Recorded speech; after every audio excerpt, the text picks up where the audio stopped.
Hi, my name's Stacy. Welcome back to my channel. So, to sum up what's going on in the Diddy case right now, today is Tuesday. The prosecution rested. Interestingly, I was watching Tisa Tells. She's in the courtroom, so she's seeing the jury. And apparently, when the prosecution rested, the jury sat up straight, ready to listen to the defense. And the defense got up and said, yeah, we're not putting on any witnesses. We're just going to read some text that the prosecution stipulated to. So it means they have to read both sides of it. They can't just one side show it. They have to show it in context. So that's what stipulating means. But I can't believe it. $10 million defense team, and they decide not to put on a defense. I mean, I can't believe that. And I know there's a theory behind that. I understand that. But I listened to probably 20 interviews from the different Daybell trials, from Lori Daybell, who never had, went for the case involving the kids, and the conspiracy on Tammy Daybell. She had defense attorneys. They didn't put on a defense. She wouldn't let them. But, and no one was willing to testify for her.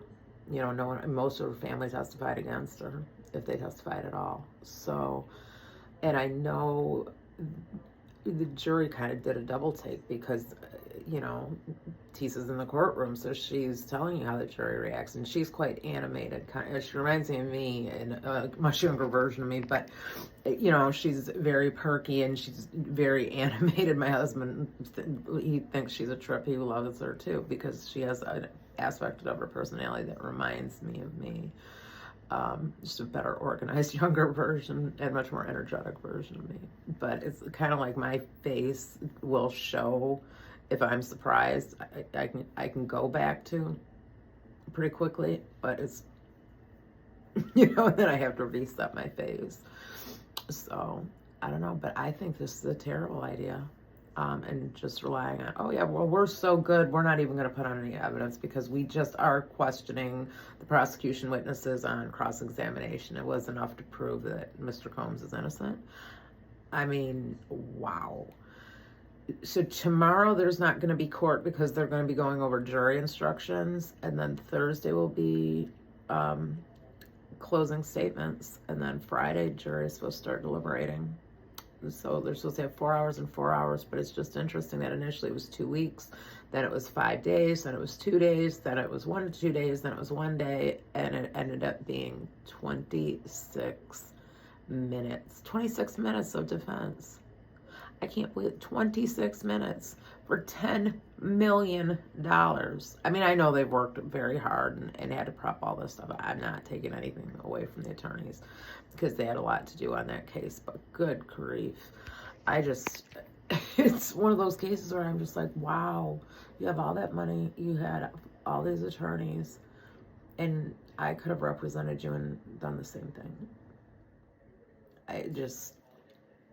I'm so shocked. I know it's supposed to, in theory, show the jury, oh, we're so confident. But I don't think that's the message the jury got. I think the message the jury got is that we can't even defend this. There's nothing we can say to defend him. I don't know. We shall see what happens. This is going to be a little bit longer. It's not going to be a short. I don't feel like clipping it. So I'm just putting this one up as is. I know it's a little shaky. I'm filming in my bathroom. My husband took a nap and he's sound asleep.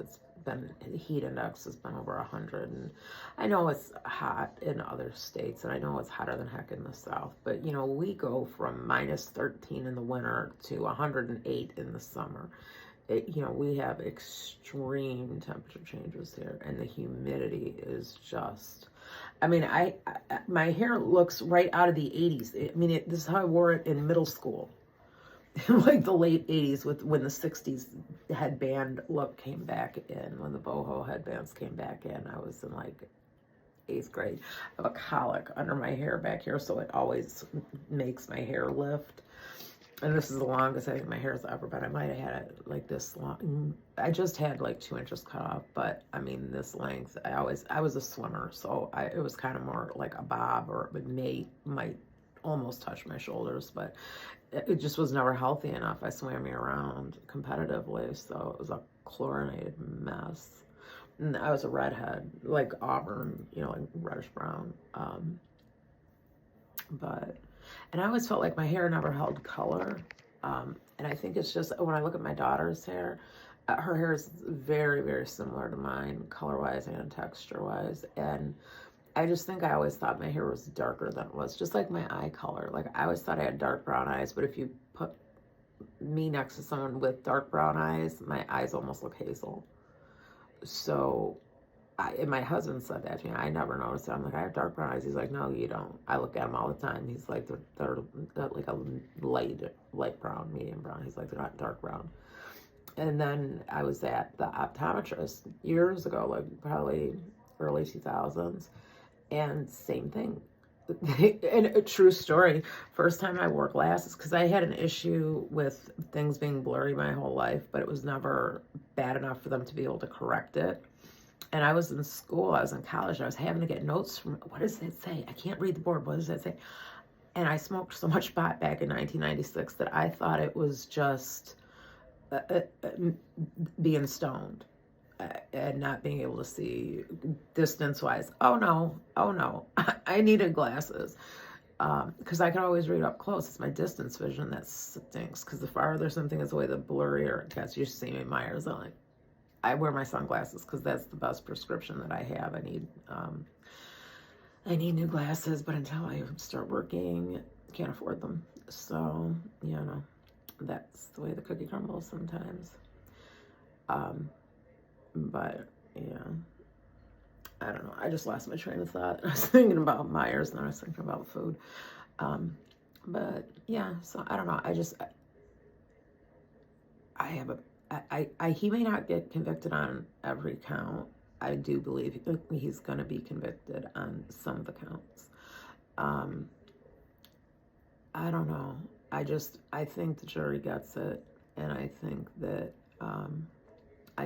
Mr. Combs is going to be convicted and do a substantial amount of time in jail. He may not get life, but I do think he's going to be convicted. That's just my opinion, and I reserve the right to be wrong. I'm on here more to have a dialogue. I'm not an expert. This is my opinion based on what I've read, what I've seen. I'm not in the courtroom, so I'm not hearing it firsthand. It's not like Lori's first 2 trials that I watched almost the entire thing. I was working, I'd come home from work and then watch the trial, or I would listen to it at work. But there were certain people that testified that I wanted to see their testimony, so I would then come home from work and watch the trial. So that was why I started the channel, was just to be able to put, the way I see things out there and add to the conversation. And I'm just hoping to get, some people that, you don't have to agree with me. I just don't want an argument. I like open debate and questions and conversations. I always ask for comments, and I always respond. This is a new channel. I don't have that many people subscribe or that comment to where I can't respond to every comment. I do respond to every comment. I get very excited when I get comments. I don't get them all that often, and I know I have a couple new subscribers. So hello and welcome.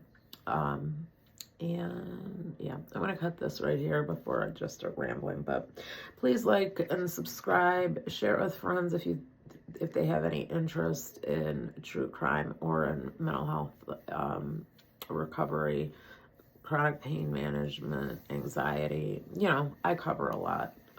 It's kind of like how family dynamics and anxiety that I deal with every day while I'm watching true crime and going about my life, and then I just kind of come on and talk about it. So that is what the channel's all about. And like I always say, please leave me comments, please like, share, subscribe, and I will see you in the next video.